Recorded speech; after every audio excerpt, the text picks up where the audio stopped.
Removal of speaker के लिए special majority चाहिए, कॉन्स्टिट्यूशनल अमेंडमेंट के लिए भी स्पेशल मेजॉरिटी चाहिए, गवर्नमेंट फॉर्मेशन के लिए एब्सोल्यूट मेजॉरिटी चाहिए, न जाने ही कितने ही टाइप्स ऑफ मेजॉरिटी हम लोग सुने हैं। तो आइए जानते हैं आज टाइप्स ऑफ मेजॉरिटी के बारे में। हेलो फ्रेंड्स, आप देख रहे हैं लीगली सॉर्टेड और आज हम लोग बात कर रहे हैं टाइप्स ऑफ मेजॉरिटी की, जो कि हमारे कॉन्स्टिट्यूशन में दिया गया है। हमारे कॉन्स्टिट्यूशन में बेसिकली 4 टाइप्स के मेजॉरिटी दी गए हैं: simple majority, absolute majority, effective majority and special majority. तो आइए एक एक करके जानते हैं हम लोग चारों मेजॉरिटी के बारे में। सबसे पहला है सिंपल मेजॉरिटी, जिसे कि हम लोग फंक्शनल मेजॉरिटी भी कहते हैं, जिसका मतलब होता है more than 50% of members present and voting.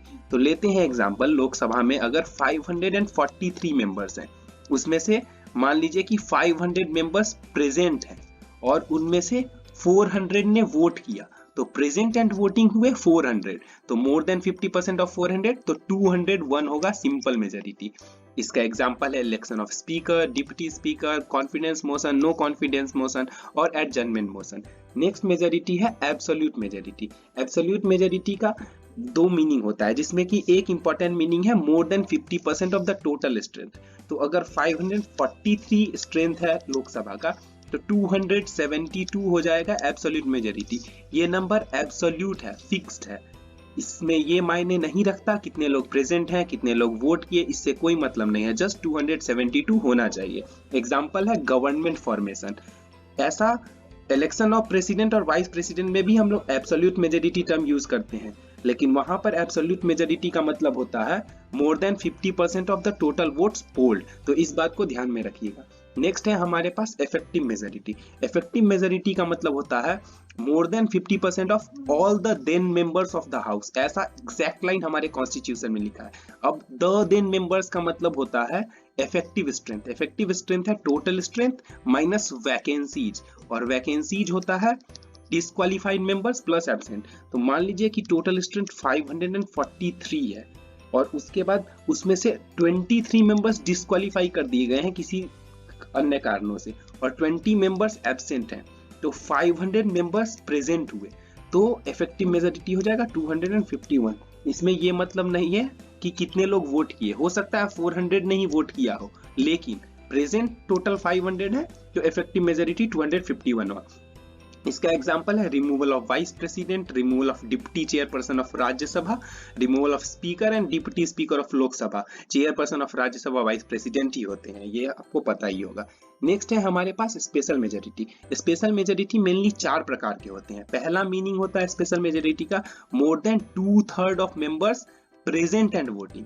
इसका एग्जांपल है जैसे कि मान लीजिए 543 टोटल मेंबर्स हैं लोकसभा के, उसमें से मान लीजिए कि 500 मेंबर्स प्रेजेंट हैं, लेट्स सपोज 460 उनमें से वोट किए, 460, तो 460 का 2/3, तो 460 का 2/3 हो जाएगा आपको 273 या 274, आप चेक कर लीजिएगा जो भी होगा। तो ये होगा स्पेशल मेजॉरिटी, जो कि creation of knew all India services में यूज होगा।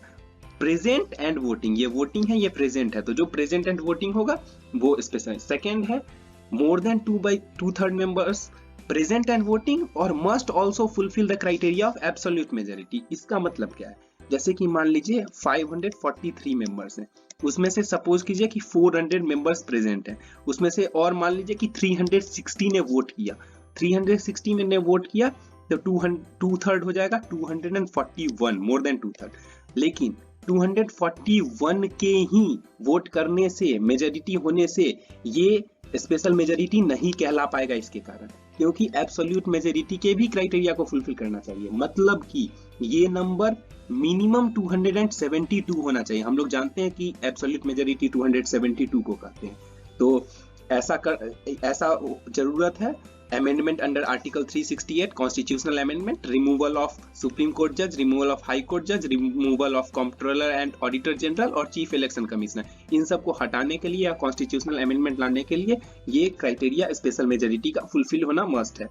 नेक्स्ट टाइप का स्पेशल मेजॉरिटी है जो कि ठीक सेकेंड स्पेशल मेजॉरिटी जैसा कि हम लोग देखे हैं वो फुलफिल होना चाहिए और मोर देन 50% ऑफ द स्टेट्स को रेटिफाई करना चाहिए। जैसे कि अभी हमारे कंट्री में 28 स्टेट्स हैं, तो 15 स्टेट्स को उसमें से रेटिफाई करना चाहिए। ये यूज होगा चेंजेज इन फेडरल नेचर जब हम लोग लाएंगे। और लास्ट स्पेशल मेजोरिटी है, इसको हम लोग टफेस्ट मेजोरिटी भी कह सकते हैं। ये टफेस्ट काइंड ऑफ मेजोरिटी है। ये इम्पीचमेंट ऑफ प्रेसिडेंट के लिए कहते हैं। इम्पीचमेंट वर्ड का मतलब रिमूवल होता है, लेकिन ये वर्ड हम लोग प्रेसिडेंट के लिए यूज करते हैं, बाकी किसी को रिमूव करने के लिए जस्ट रिमूवल वर्ड यूज करते हैं। ये होता है more than 2/3 of the total strength of the house.